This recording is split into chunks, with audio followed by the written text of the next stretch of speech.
Magugulat ka, pero yung shampoo mong 300 piso lang ay may sangkap na unti-unting pumapatay sa buhok mo at hindi yan teorya lang kundi patunay na yan ng siyensya.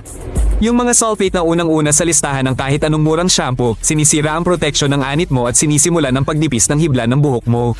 Yan yung unti-unting nagiging parang buhok ng bagong panganak ang normal mong buhok tapos tuluyan ng nalalagas, puta.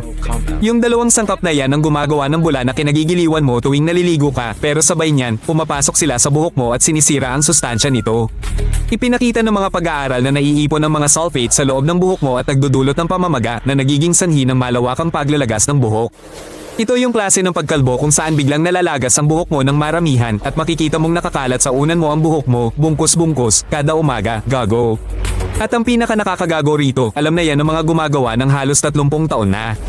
Pero mura lang ang sulfate, bumubula ng parang baliw, kaya gustong-gusto ng mga tao ang pakiramdam ng malinis kahit alalagas ang buhok nila. Panoorin ang buong video sa YouTube channel na Magugulat.